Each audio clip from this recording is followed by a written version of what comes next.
마태복음 1장 18절에서 25절 말씀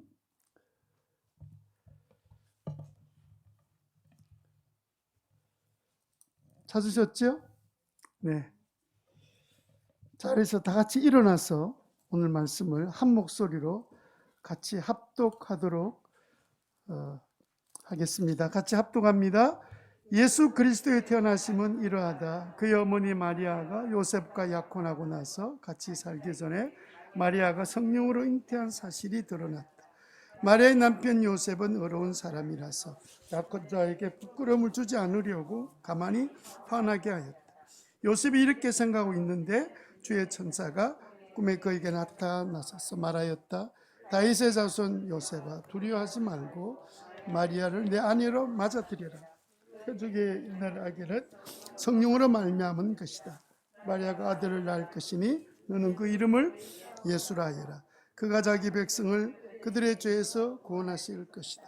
이 모든 일이 일어난 것은 주님께서 예언자를 시켜서 이르시기를 보아라, 동정녀가 잉태하여 아들을 낳을 것이다. 그 이름을 임마누엘이라고 할 것이다 하신 말씀을 이루려고 하신 것이다. 임마누엘은 번역하면 하나님이 우리와 함께 계시다는 뜻이다. 요셉은 잠에서 깨어 일어나서 주님의 천사가 말한 대로 마리아를 아내로 맞아들였다. 그러나 아들을 낳기까지는 아내와 잠자리를 같이 하지 않았다. 아들이 태어나서 요셉은 그 이름을 예수라고 하였다. 아멘. 이 시간 축복하는 시간인데요. 여러분 평소에 잘 인사하지 않았던 분들 생각하시고 5분 이상 하늘의 복 받으세요. 그래, 축복하겠습니다. 하늘의 복 받으시기 바랍니다. 하늘의 복 받으세요. 우리가 주님의 이름으로 축복하면 주님의 복 주실 줄로 믿습니다. 하늘의 복 받으세요. 하늘의 복 받으시기 바랍니다.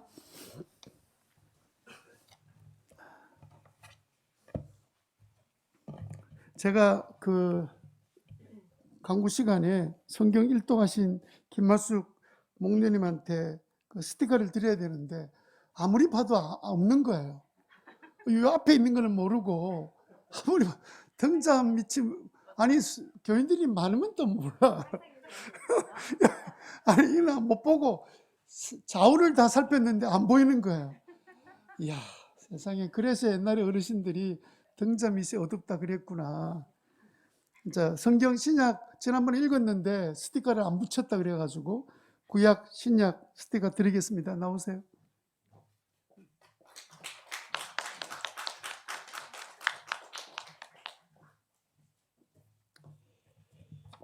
고맙습니다. 한 해 이제 드디어 우리가 마지막 주 예배를 드리게 되네요. 오늘은 본문 읽었던 말씀 가지고 요셉처럼 일단 순종하라. 순종하자. 예, 요셉처럼 일단 순종하자. 시작. 요셉처럼 일단 순종하자. 네, 제목으로 함께 은혜를 나누고자 합니다. 최근에 이제 대통령 선거를 앞두고 후보들이 막 유세를 하고 다니고 있습니다. 여러 가지 해프닝들이 많이 일어나고 있는데 그 중에 아주 재미있는 일이 한번 있었어요. 그 윤석열 씨가 그 국민의힘 그 대표지, 그죠? 그렇게 후보로 출마하셨는데 장애인 지원본부 출정식에 참석해서 장애인들도 참석하고 그 다음에 이제 지원단에 함께 가서 이 모임을 하는 중에 이 윤석열 후보가 입을 열어서 이제 말을 했습니다. 우리 장애우들 추운 날 감기 걸리지 말고 건강을 잘 지키면서 뭐 이렇게 이제 이야기를 하는데 이 말이 문제가 됐습니다. 왜냐하면 장애인 단체에서 제일 싫어하는 단어 중에 한 가지가 장애우입니다. 우리는 장애인보다 장애우라는 말을 더 존칭해서 쓰는 말인데도 불구하고 그들은 그렇게 장애우로 일부러 부르는 것이 무슨 자기들이 우리들한테 뭘 베푼다는 생각으로 부르다는 것이 기분 나쁘다는 거예요. 그래서 이미 오래전부터 장애인이라고 부르기 시작했고, 그리고 또 정부에서도 장애우 대신 장애인으로 쓰도록 이미 지시했고 교육하고 권고하고 있었습니다. 장애인들은 보통 이제 우리는 정상인이 부르는 것도 별로 좋아하지 않아요. 비장애인 이렇게 부르는 용어를 쓰고 있는데 그 윤석열 후보가 그걸 알았는지 몰랐는지 장애우들 이 추운 날씨에 이러면서 수고한다고 했던 말에 장애인들 얼굴이 약간 좋지 않게 변해됐던 거예요. 그걸 옆에서 보고 있던 보좌관이 후보님 장애우가 아니고 장애인이에요 이렇게 말했음에도 불구하고 이분이 딱 고쳐서 장애인 여러분 이렇게 고치면 될 텐데 본인이 잘 이해가 안 됐는지 또 잘 수긍이 안 됐는지 옆 사람한테 장애인이라고 하기도 하고 장애우라고도 하죠. 이러면서 고집을 이제 피우듯이 말을 했습니다. 이 일이 끝나고 나자마자 민주당과 진보당에서 비난이 막 쏟아졌습니다. 장애인을 모욕했다. 직장인 안에는 장애인 인식 개선이라는 교육 프로그램이 있는데 어떻게 해서 그 법관 출신인 사람이 그 교육도 안 받았냐. 윤 후보는 이 교육도 받지 않은 것 같다. 이 의무 교육인데 이러면서 막 비난하는데 할 말이 없잖아요. 그래가지고 욕 먹고 애를 먹는 뉴스가 나왔습니다. 그냥 보좌관 옆에서 말하면 그냥 따라 죽기만 했으면 그런 일이 생기지 않았을 텐데 그냥 무시했다가 이제 비난을 당한 거죠. 제 생각에는 윤석열 후보만 그렇겠습니까? 많은 사람들이 자기가 생각하고 알고 있는 것을 끝까지 그냥 밀고 가려고 하는 의지가 굉장히 강해요. 옆에서 누군가 말해주면 자기 고집을 탁 끊고 그 사람 말에 순종하는 것 쉬운 것처럼 보이지만 쉽지 않은 것처럼 보입니다. 여러분 사람들이 주로 네 가지 때문에 이유 때문에 순종을 잘 하지 못한대요. 첫 번째 이유는 뭐냐면 본인이 이해가 잘 안 되면 그때는 이게 다른 사람 옆에서 옳은 말을 해줘도 이게 받아들이지 못하고 순종이 안 된다는 거예요. 자기가 알고 있는 것이 옳다고 생각하는 이 자기 생각이 분명하기 때문에 옆에서 옳은 이야기를 해줘도 이게 이해가 안 되니까 순종이 안 되는 거예요. 이해가 돼야 순종할 수 있다. 이런 것이 우리 일반적인 우리의 마음의 태도입니다. 두 번째는요. 이해가 된다 하더라도 그 일을 내가 할 수 없는 일이라고 생각하면 순종할 생각을 전혀 하지 않습니다. 그건 내가 어떻게 해? 이러면 이제 불순종하게 된다는 거죠. 세 번째는요.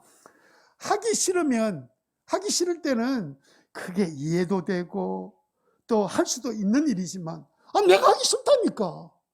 이러면 이제 이게 순종하지 않게 되는 거죠. 네 번째는요. 남의 말을 따라하는 그 자체가 자존심 상하는 일로 여기면 순종이 안 된다는 거예요. 시키는 대로 하는 것은 지는 거다. 이런 사고방식을 갖고 있으면 순종은 어렵습니다. 남의 말을 따라서 하는 것이 마치 자기 주관성이 없어 보이기도 하고 자존심 상하는 것으로 보인다고 생각하고 더욱이 요즘처럼 반항하는 것이 힘있어 보이고 멋있어 보이는 시대에 우리가 살고 있기 때문에 순종한다는 것이 그렇게 쉬운 일은 아닌 것처럼 보입니다. 그래서 순종은 이 시대에 가장 빛나는 미덕입니다. 특히 이 시대에 순종이 돋보이는 이유가 뭐냐면 흔히 이렇게 말하잖아요. 1%에 속한 미덕이다. 그럼 99%는 순종 안 한다는 뜻이에요. 순종하려면요, 우선 마음의 여유가 있어야 돼요. 그리고요, 성숙한 사람이 돼야 이 순종할 용기, 남이 옆에서 말하던 아이가 누가 말하더라도 그 말을 듣고 받아들일 수 있는 이런 마음이 되려면 근데 벌써 마음의 여유가 있게 되고 성숙해져야만이 가능한 일이죠. 우리가 보통 편의가 뻔히 알면서도 끝까지 고집해 보려는 그런 욕구가 우리 마음에 있잖아요. 그래서 여러분 가만히 보세요. 순종을 어릴 때부터 잘하는 사람이 성공해 왔습니다. 지금이라도 순종하려는 그 마음을 갖는 것이 우리의 남은 생에 성공하는 길이기도 해요. 어릴 때는 부모님 말씀에 순종하려고 애를 써야 되고 또 나이가 들면 자녀들 말에 귀를 기울이고 그 말에 따라가기를 원하는 마음이 우리에게 있으면 인생이 훨씬 더 여유가 있게 되고 또 행복해지게 되고 성공한 삶을 살아갈 수 있습니다. 그런 면에서 보면 우리 신자들은 특권을 가진 사람들입니다. 왜냐하면 우리가 딱 예수 믿을 때 그 예수님은 딱 두드러진 특징이 뭡니까? 하나님 말씀에는 무조건 순종하고 사람은 무조건 사랑하시고, 이게 예수님이 있잖아요. 그 예수님의 영이 예수 믿을 때 우리 마음에 들어오셨잖아요. 그러니까 우리는 어쩌면 가장 순종하기 좋은 모든 것들을 갖춘 사람이 바로 예수 믿는 사람이에요. 예수 믿는 순간에 순종의 영이 우리 안에 들어와 계시기 때문에. 여러분 오늘 본문에 보면 요셉을 보세요. 순종할 수 없는 상황에 그가 딱 순종하잖아요. 여러분 한번 생각해 보세요. 순종하기 쉬웠겠습니까? 저는 아무리 생각해도 쉽지 않았다 생각해요. 요셉이 일단 이해가 안 되잖아요. 아니, 자기와 약혼한 여자가 임신을 했는데 어떻게 데려와요? 데려와서 어떻게 살아요? 그리고 또 뭐 성령으로 잉태했다는데, 성령으로 잉태했다는 사건이 동네에 한 사람이 있거나, 아니면 성조 중에 누구 한 사람이 있거나, 아니면 역사에 그런 사람이 있으면 성령으로 잉태하는 게 가능하구나 이럴 텐데, 한 사람도 그런 게 없었는데 갑자기 내한테는 성령으로 잉태한 여자를 데리고 살아라? 참, 여러분들이 믿음이 좋으니까 막 전혀 안 해도, 저는 막 이게 도무지 이해가 안 되는 거예요. 이게 어떻게 이게 이해가 되냐. 이해가 안 되는데 우선, 게다가 배신감 들지 않겠습니까? 예? 도대체 어떤 여자길래, 아니, 약혼한 내가 있는데 어떻게 아이를 가져? 이렇게 생각하면 화딱지가 나지 않겠습니까?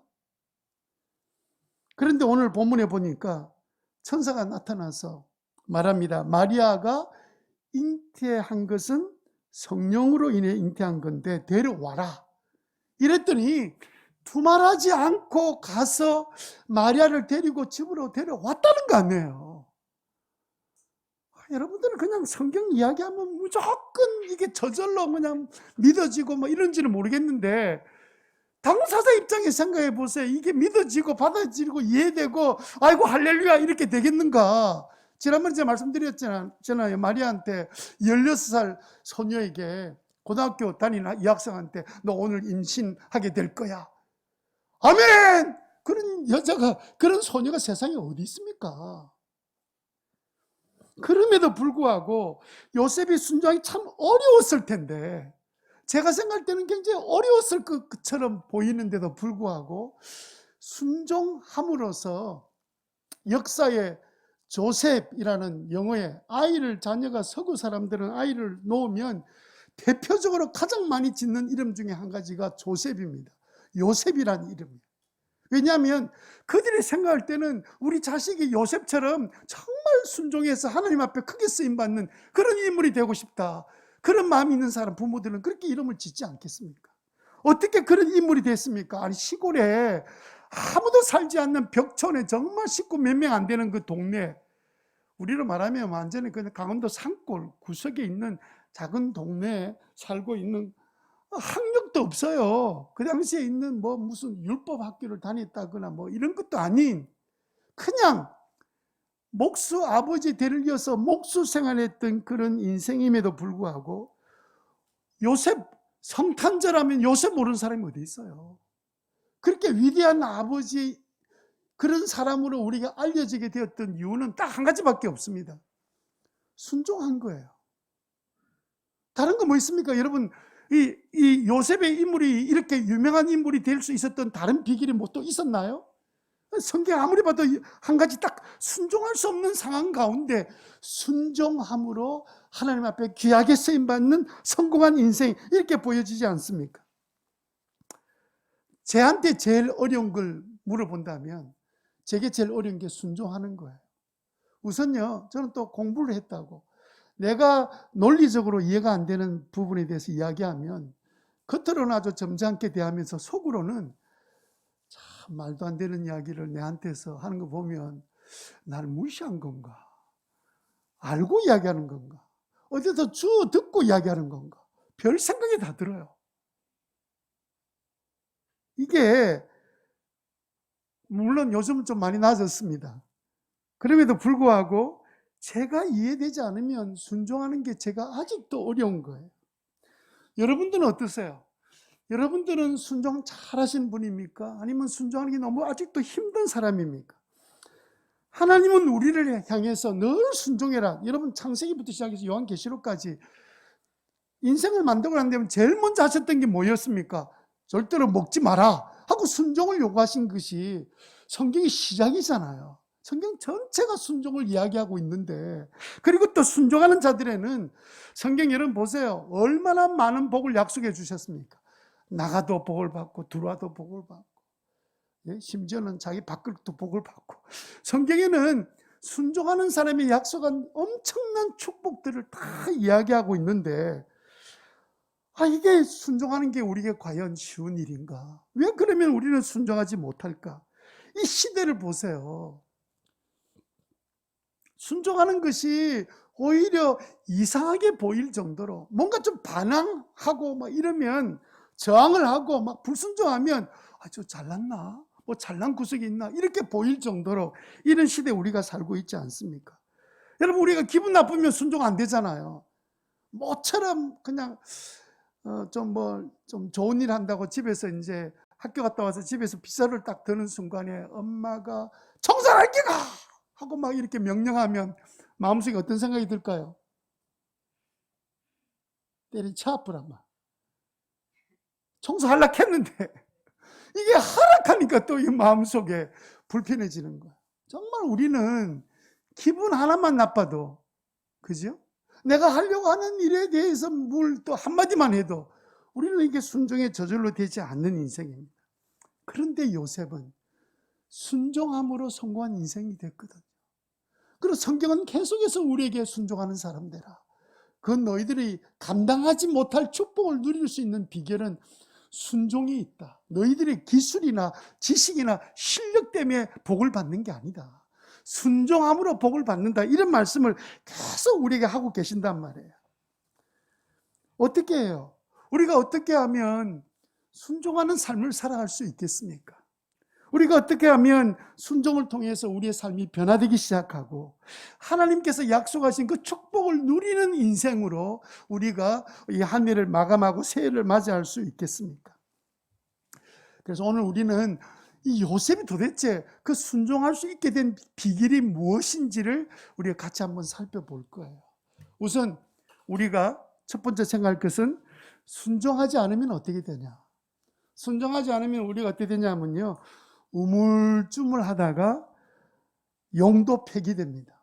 우물쭈물하다가 세월 다 갑니다.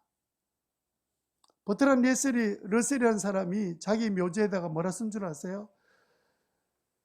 우물쭈물하다가 내 그럴 줄 알았다. 그렇게 적어놨어요.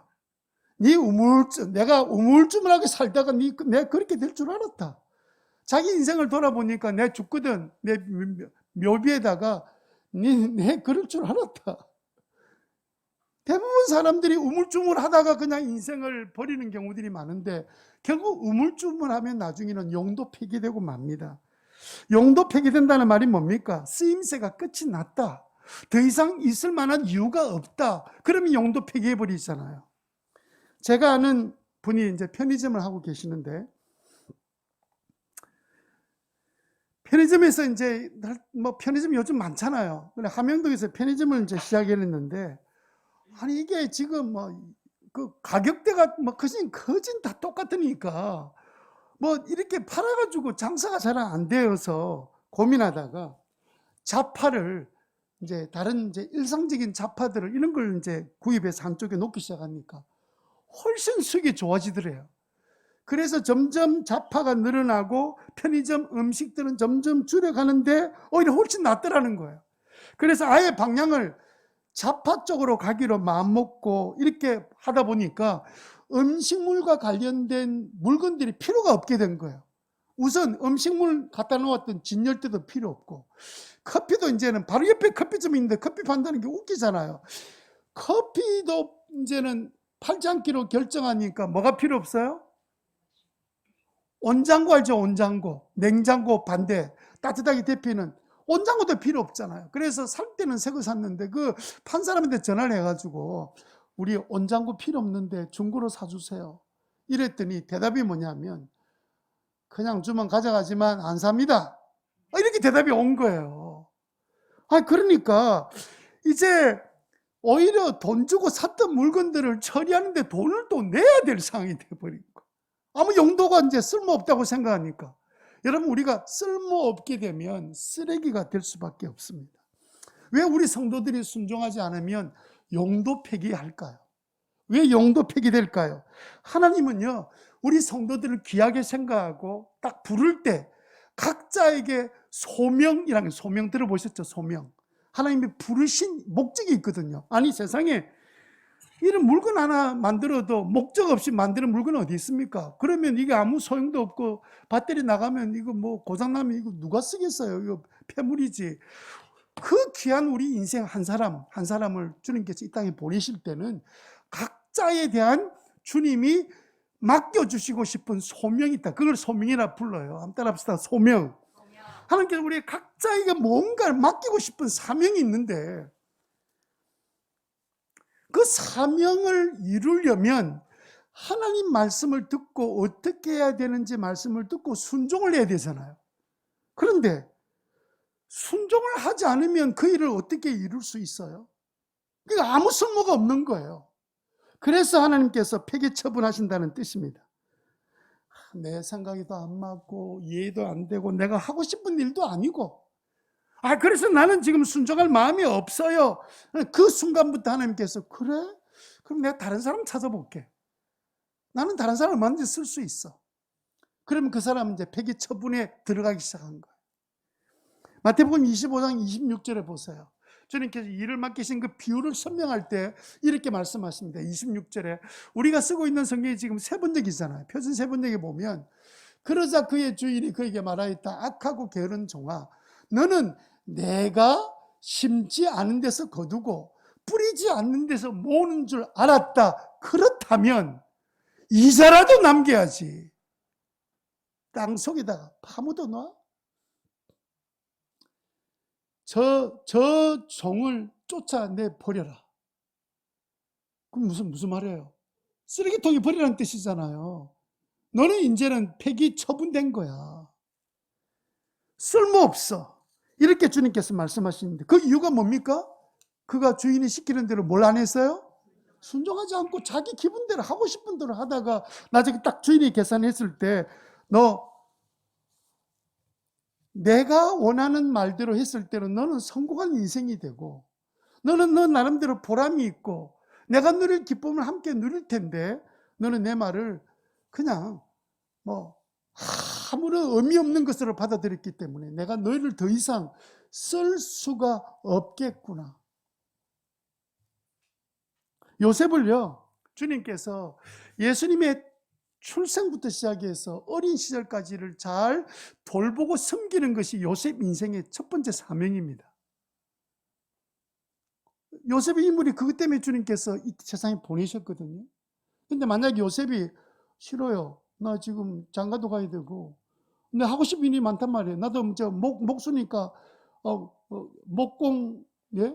잘해가지고 또 여기저기 1호점도 차리고 2호점 뭐 예루살렘에도 3호점 차려가지고 공방을 차려서 나 좀 뭐 하고 싶은 일이 많단 말이에요. 이랬을 때 하나님께서 그래, 그런 꿈이 있었나, 알아서 해봐.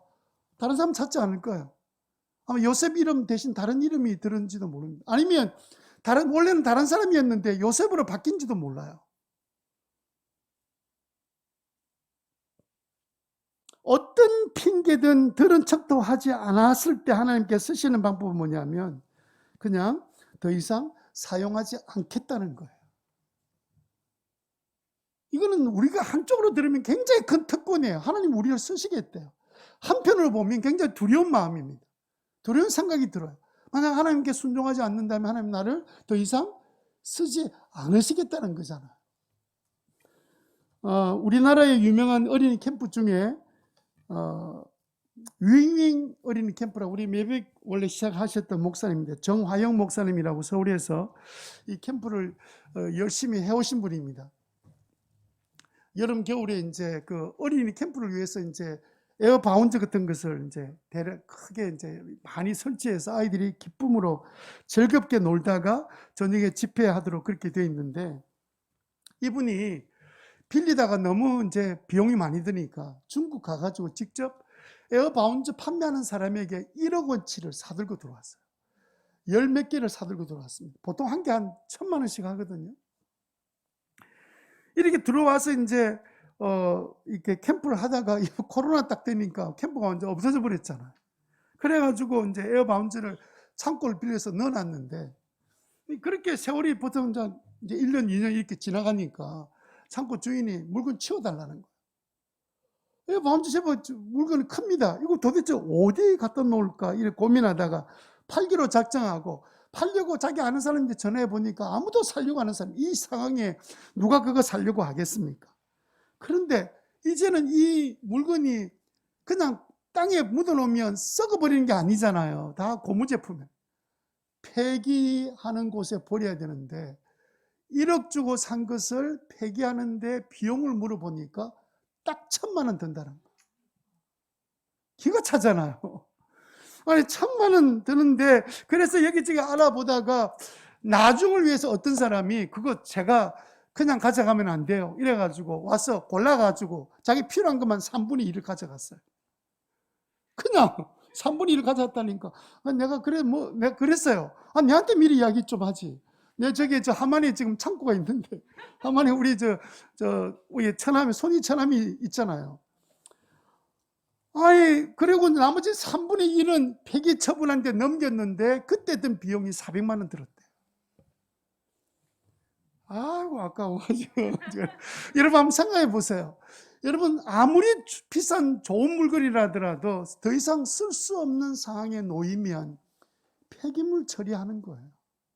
그 비싼 돈 주고 사들고 와서 돈 주고 버려야 돼요. 예? 우리도 마찬가지입니다. 하나님께서 우리를 귀하게 생각하고 우리 각자에게 사명을 주시기를 원하시는데, 이미 또 주셨는데, 문제는 우리가 내가 받은 사명이 뭔지를 모르고 있는 것도 문제지만, 주님께서 그 순간마다 작은 일부터 대해서 순종을 하게 말씀하시면서 순종하며 따라가면 나중에 어느 날 이게 내 사명을 알게 되는데, 아예 나는 이거 관심 없어요. 나는 이해가 안 돼요. 내가 왜 해야 돼요? 나는 지금 바쁘다니까요. 온갖으로 만약에 순종하는데 애를 쓰지 않는다면 용도 폐기된다는 거예요. 무슨 말씀이죠? 두려운 말씀입니다. 용도 폐기되면 더 이상 하나님은 더 이상 쓰지 않는다는 뜻입니다. 여러분께서 오늘 이 요셉처럼 잘 받아들이고 순종해서 하나님께 크게 쓰임받는 믿음의 사람들 되시기를 주님 이름으로 축원합니다. 처음부터 요셉이 쉽게 순종했다고 생각하지 않아요. 저는 그렇게 생각하지 않습니다. 많이 고민했을 거예요. 그런데 요셉은 도대체 어떻게 순종하게 되었을까? 제 같으면 못할 것 같은데 이 요셉은 어떻게 그렇게 순종의 자리에 들어갈 수 있었던 그 비결이 도대체 뭔가? 우리가 두 번째 생각할 것은 뭐냐면, 어떻게 하면 우리도 요셉처럼 순종할 수 있겠습니까? 두 번째 우리가 생각할 것은 우리가 똑똑하게 들어야 돼요. 똑똑하게 듣는다는 말은 뭐냐면 하나님의 음성을 분명하게 확실하게 들어야 된다는 뜻입니다. 한번 생각해 보세요.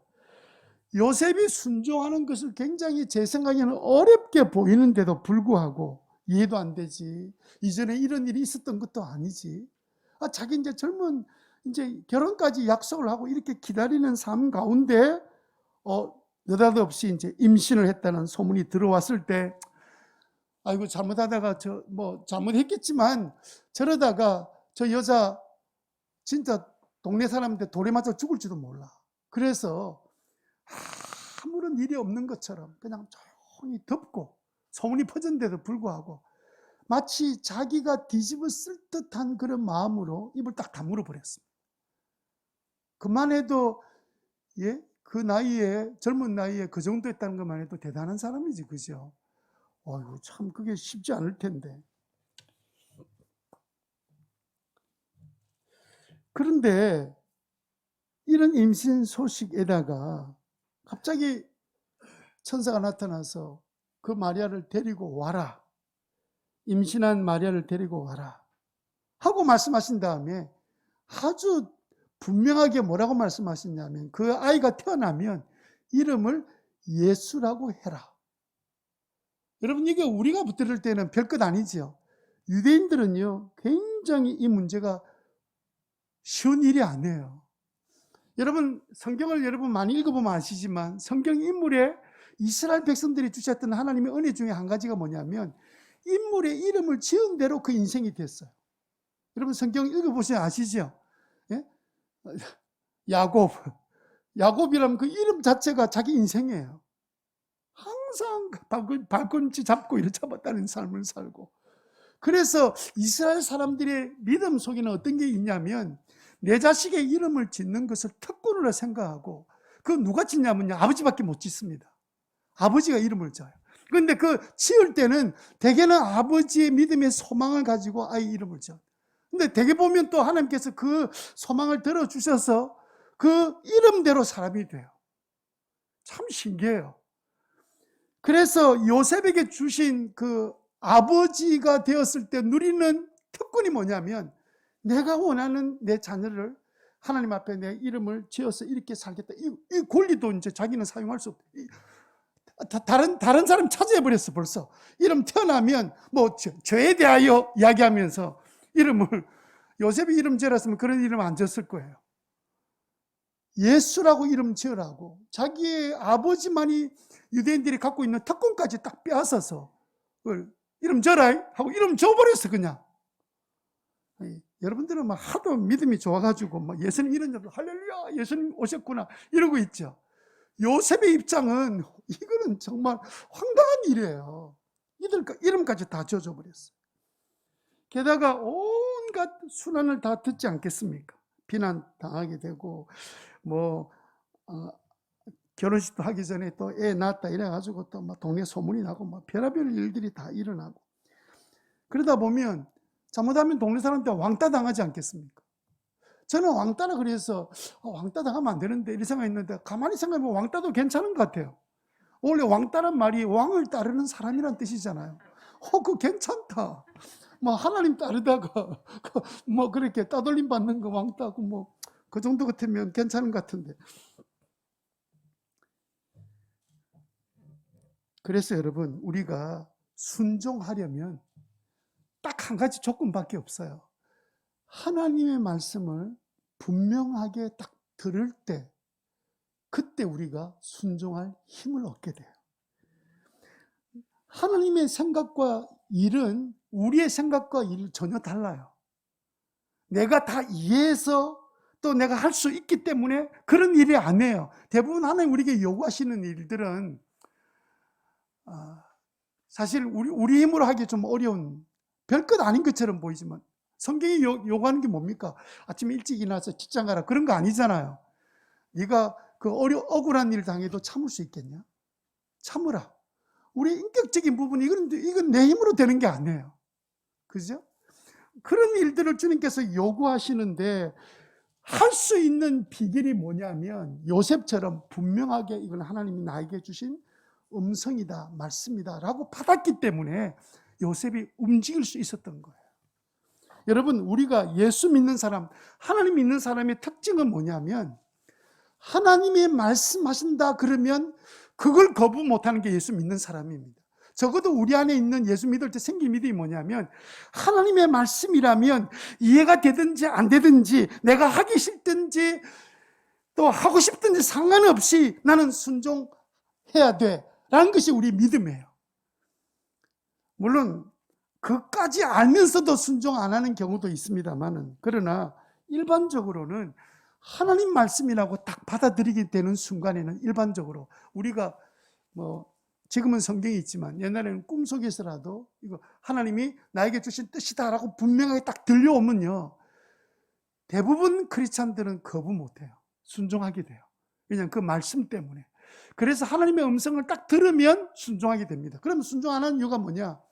남의 이야기로 들은 거예요. 자기에게 주신 하나님의 음성으로 들은 적이 없기 때문에 순종할 필요를 못 느끼고, 부모님이 하라고 자꾸 이야기하니까 그게 부담만 되고 안 되는 거예요. 그런데 어느 날 수련회 갔든지 기도할 때 성경을 읽든지 갑자기 하나님께서 정확하게 마음속에 야, 이거 내가 너한테 원하는 뜻이야 라고 하나님께서 분명히 말씀해 주시면 대부분 사람들이 그 앞에서 순종하게 됩니다. 그게 믿음이거든요. 요셉은 다른 게 아니라 바로 주님께서 하나님의 말씀이다라고 천사가 전해줄 때 그때 알겠습니다 하고 순종했던 거예요.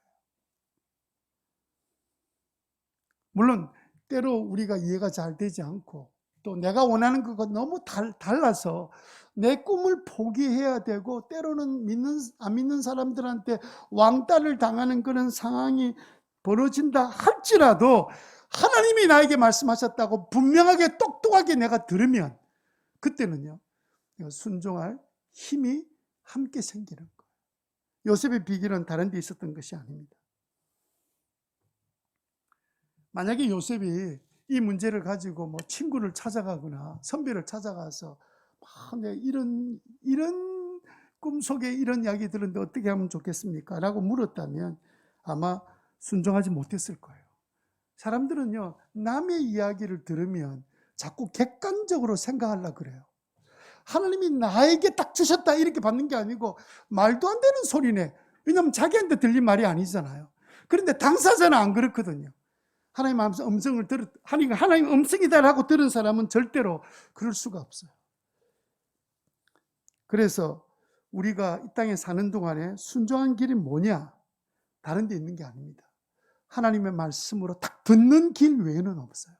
제가 24일 저녁에 VIP로 오신 분들한테 그런 말씀 드렸는데 사람이 20살 넘어가서 사람이 변화되는 건 굉장히 어렵다고 교육학자들이 이야기해요.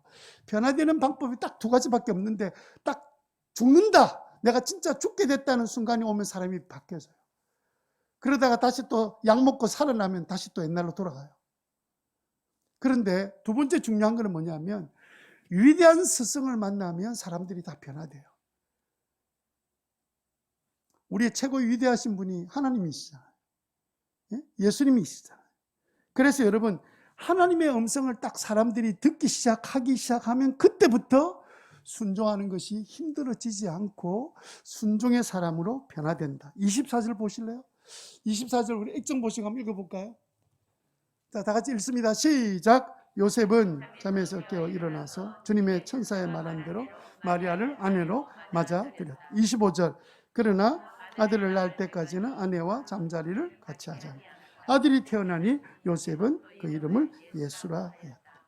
하나님 말씀하신다고 그가 생각하니까 잠에서 깨자마자 바로 순종하잖아요. 히브리서 11장 8절에 보면 믿음으로 아브라함은 부르심을 받을 때 순종했다고 되어 있죠. 장차 자기의 몫으로 받을 땅을 향해 나갔는데 그는 어디가 그 땅인지 알지 못하고 그냥 떠나라 이러니까 떠나버린 거예요. 왜? 하나님의 음성으로 들었거든요. 만약에 아브라함이 비몽사몽간에 꿈을 꿨다고 생각하면 그렇게 안 했을 겁니다. 하나님의 말씀이라고 분명히 알았기 때문에, 분명히 똑똑하게 들었기 때문에 아브라함이 갈 바도 알지 못하고, 쉽게 말하면 내가 서울에 가야 될지 대구 가야 될지 아니면 중국 가야 될지 모른 채 부산을 떠나라 하니까 떠난 거예요.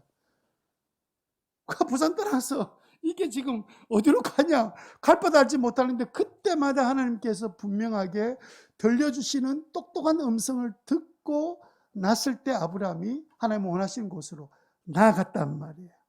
그러므로 여러분, 우리는 언제 순종의 자리에 들어가게 되냐면 말씀을 딱 들을 때, 이거 하나님의 음성이다, 하나님 말씀이다 딱 들을 때, 아니 성경 말씀이 하나님 말씀이죠. 그런데 여러분 희한한 거는 똑같이 성경 읽어도 어떤 사람은요, 이거 이 말씀은 나한테 주신 말씀이야 라고 성령님이 내게 딱 들려주실 때는 사람은 변하게 되어 있고 순종하게 되어 있습니다. 우리가 해야 될 일은 뭐냐면 요셉처럼 하나님 말씀으로 똑똑하게 듣는 거예요. 그러면 우리는 어떤 어려움이 찾아와도 이길 힘까지 주님 주셔서 견딜 수 있게 돼요.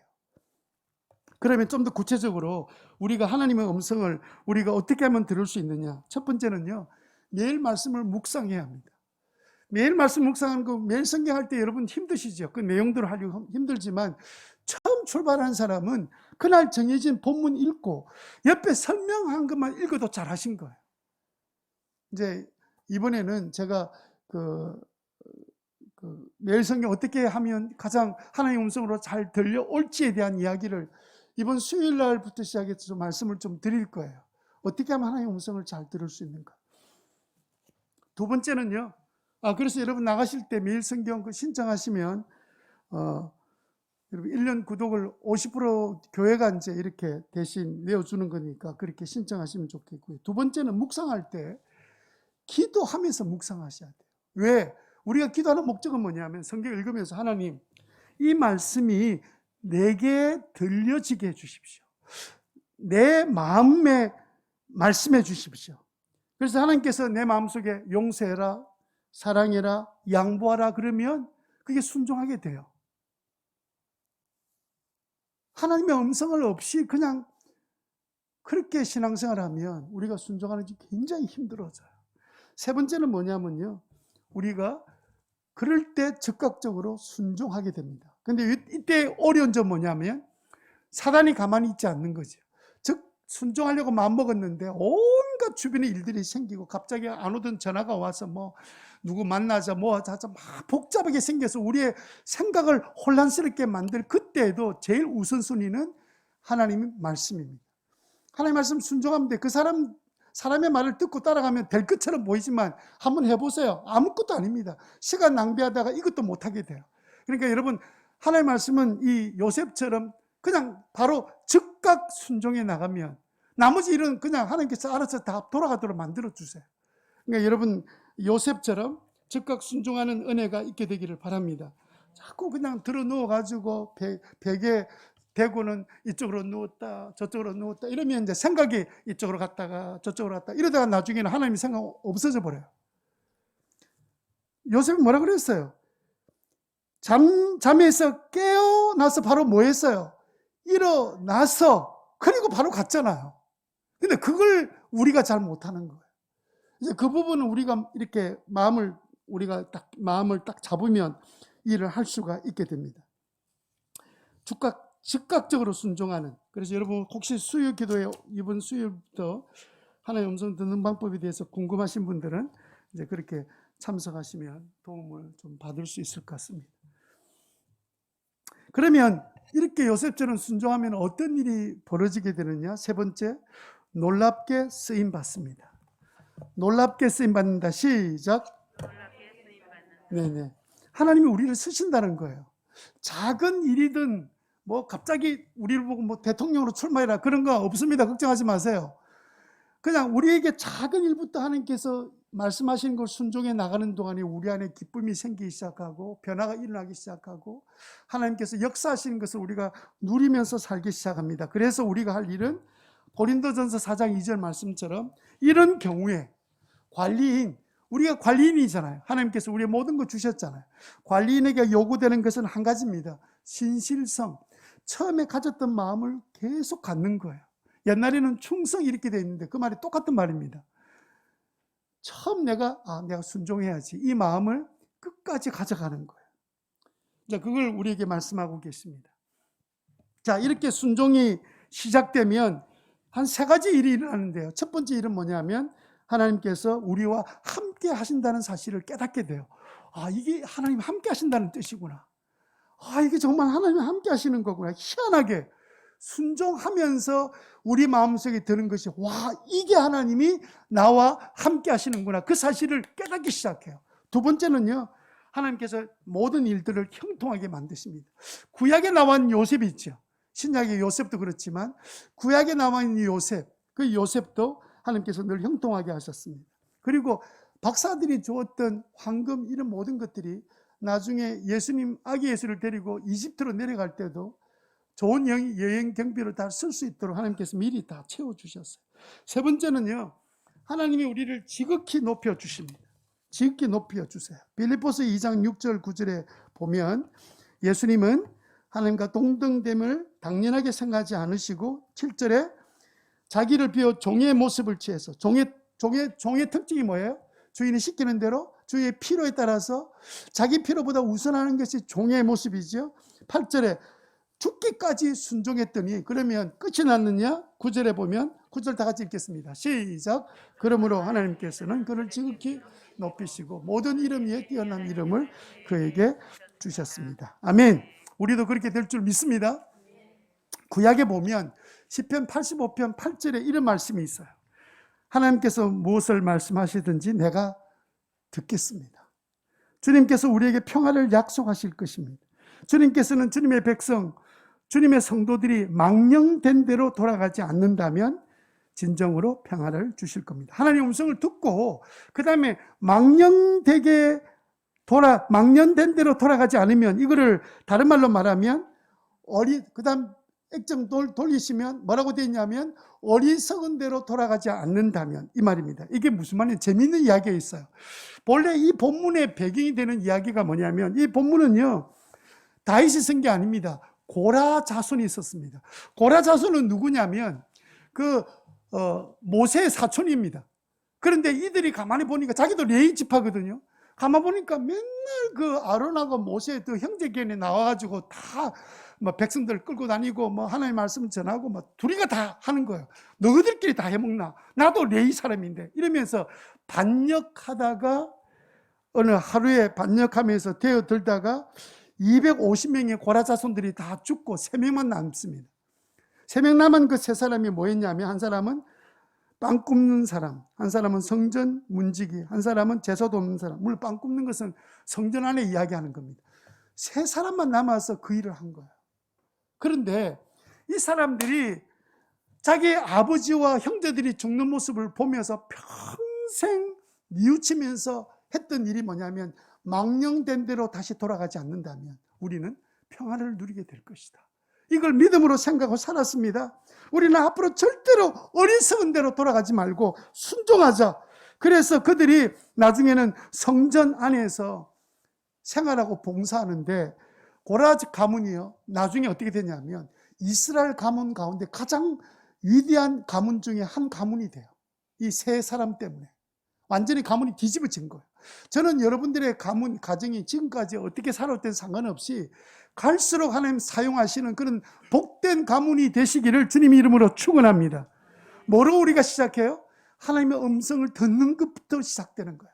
그러면 하나님께서 우리의 가정을 복되게 하시고 우리를 높여주시는데, 감당하지 못하는 은혜를 누리게 될 줄로 믿습니다. 몽골 선교사로 계셨던 이영규 선교사님, 이분이 썼던 책 중에 내려놓음이라는 책이 있는데, 그 책 내용 가운데 자기가 경험했던 이야기를 한 가지 소개를 했습니다. 그 내용 가운데 어떤 내용이 나오냐면, 자기가 복음을 전해보니까 몽골 사람들이 굉장히, 도시가 아니잖아요, 그죠? 이 사람들이 굉장히 순박해요. 도시가 물론 있기는 하지만 사람들이 굉장히 시골스러운 사람들, 그냥 아주 굉장히 순박하게 말씀을 받아들이는데, 그래서 늘 이 선교사님이 그들에게 어떻게 신앙생활을 해야 돼요, 어떻게 하나님을 기쁘게 하는지를 잘 이렇게 가르쳤는데, 그 가르침을 들을 때 잘 이렇게 수용하고 받아들였습니다. 한 번은 소녀가 이제 교회 다니는 한 소녀가 주일날 아침에 소를 잃어버렸습니다. 소가 집을 나갔는데, 여러분 몽골 사람들이 사는 동네의 모습은 이게 훨씬 더 우리보다 자유스럽게 문이 열려있는 그런 동네예요. 소가 나갔는데 찾을 수 없어서 막 돌아다니다가 주일날 아침에 그래가지고 예배 시간이 다 된 거예요. 근데 이제 소녀가 생각할 때, 그 소를 끝까지 찾아야지. 소를 찾아야 되는데, 그때 자기 머릿속에 떠오르던 생각이 뭐였냐면, 예배 시간인데 예배 드려야지. 선교사님이 먼저 하나님께 예배 시간에 예배를 드리는 것이 우리가 해야 될 가장 중요한 일이야, 하나님 기뻐하신 일이야, 이 말씀에 머릿속에 퍼뜩 기억이 난 거예요. 생각이 난 거예요. 소를 찾으러 다니다가 예배 시간 다 되니까 걱정은 태산 같은데, 그 예배 시간에 이 소녀가 그냥 소 찾는 일을 그만을 두고 교회를 갈 건지, 계속 오늘은 그냥 소나 찾자 이래가지고 소나타 타고 다니면서 이제 소 찾겠지요, 막 돌아다니는지 해야 되는데, 그런데 다행스럽게 소녀가, 나는 우선은 하나님 앞에 예배 드리고 다시 소를 찾더라도 예배를 드려야 되겠다, 그렇게 마음 먹고 이제 교회에 나와서 예배를 드렸습니다. 저는 좀 나쁜 사람인가 봐요. 앉아서 예배가 얼마나 예배 제대로 드렸을까. 앉아가지고, 하나님 소 찾아야 되는데 예배 드려 왔습니다, 소 좀 빨리 찾게 해주세요. 이러면서 그 예배 드리면서 그냥 뭐 찬송가 나왔다가 소자만 나오면 소 생각 안 했겠습니까? 설교 듣다가 뭐 강아지만 소리 들어도 막 소가 생각나고 온갖 잡념이 들었을 텐데도 아니 그 실제 그런지는 몰라요. 그 소녀는 그냥 단순하게 예배를 드렸겠죠. 그래가지고 이제 예배를 그 복잡한 그 상황 가운데서 예배를 딱 드리고 딱 예배를 마쳤어요. 그래도 하나님 내가 예배를 드렸다 이렇게 생각하고 빨리 이제 소를 찾으러 가려고 이제 예배 마치자마자 쫓아나갔어요. 쫓아나갔는데 교회 문 앞에 소가 있는 거예요. 소가 돌다가 그 자리에 나와 있는 거예요. 이 소녀가 너무 깜짝 놀랐어요. 얼마나 기뻤겠습니까? 저는 다른 것보다도 평생 살면서 자기 인생을 감동으로 이끌어가는 사건. 하나님이 그 기도를 들으시고 소의 발걸음을 교회 앞으로 옮겨 놓으신 거예요. 그런데 그냥 단순히 소를 찾았다가 아니라 이 소녀의 마음 속에 있었던 이 기쁨과 이 변화는 가만히 있을 수가 없었어요. 그래서 선교사님한테 이게 다 이야기한 거예요. 자기가 소를 잃어서 예배 드리고 또 이제 하나님 소 찾게 해주세요. 이래가지고 이제 딱 예배 마치고 딱 나가자마자 소가 교회 문 앞에, 우리 집 앞에 문 앞에 있는 게 아니고 교회 문 앞에 딱 하나님께서 발걸음을 옮겨놓은 걸 보고는 얼마나 기쁘고 감동이 됐는지. 이분의 책에 이 감동스러운 이야기를 적어 놓으면서 몇 가지 깨닫는 게 있습니다. 이 이야기는요, 단순한 이야기기보다는 하나님의 음성을 듣고 순종하려고 했던 그 소녀에게 하나님이 함께 해주시는, 우리가 조금 전에 우리가 순종했을 때 결과를 이야기했던 것처럼 하나님이 함께 하신다는 사실을 크게 체험하게 된 삶이었어요. 소를 찾는 것을 내려놓고 잠시 걱정, 근심이 떠나지 않는 상태지만 하나님 앞에 예배 드리려고 했던 그 소녀에게, 순종한 그 소녀에게 최상의 선물을 주신 거예요. 소가 2마리 왔으면 더 좋긴 하겠지만, 그러나 소가 왔다는 그 사실만 해도 이 소녀의 신앙의 삶 속에 하나님을 경험하는 놀라운 사건이 된 거예요. 만약에 그가 소 찾았다면 찾을 수 있겠지, 그죠? 그런데 이 하나님의 은혜는 어떻게 경험하게 돼요? 두 번째는요, 계산하지 않았다는 거예요. 그 계산을 하기 시작하면 그 다음에는 복잡해집니다. 이 상황 저 상황 다 생각하고 또 소 못 찾으면 나는 앞으로 어떻게 되고 온갖 걱정을 다 미래 걱정까지 다 하면 이런 담백하고 아주 그냥 뭐라 그럴까요? 뭐 순박한 순종하기 굉장히 어렵습니다. 복잡해지기 때문에. 그럼에도 불구하고 우리가 이 소녀의 믿음을 통해서 그 말씀 배운 대로 그냥 배운 대로 그대로 순종했던 이 소녀, 계산하지 않았던 소녀. 우리는 왜 하나님의 말씀을 수없이 듣고도 잘 실천하지 못하고 순종하지 못하느냐? 내 형편 먼저 생각하고 너무 생각이 많은 거예요. 하나님을 단순히 믿고 따라가지 못하는 거예요. 그래서 여러분, 우리가 이 소녀의 이런 행동을 통해서 하나님이 뭘 기뻐하시는구나 생각하고 그냥 담백하게 그 배운 대로 그대로 순종하려고 힘쓰는 저와 여러분 되시기를 바랍니다. 세 번째는 저는 이 소녀의 마음속에 있었던 것은 소를 찾아서 찾는 기쁨보다 하나님 앞에 예배해 드리는 것이 하나님 기뻐하신다는 믿음이 있었던 것 같아요. 여러분, 우리가 믿음으로 살 때 손해볼 때도 있습니다.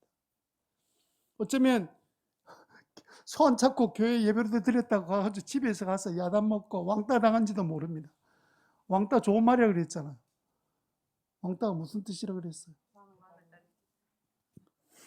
우리가 왕따 당할 사람들이 생각 자체가 엉뚱한 생각하는 사람들이잖아요. 비록 그 소녀가, 몽골 소녀가 우리처럼 배운 것도 없고 넉넉하지도 않고 당장 내일의 일들이 우리처럼 안정되어 있는 것도 아님에도 불구하고 하나님께 예배하려는 그 의지, 하나님께서 그거 보신 것 같아요. 여러분, 우리가 하나님의 축복을 언제 받습니까?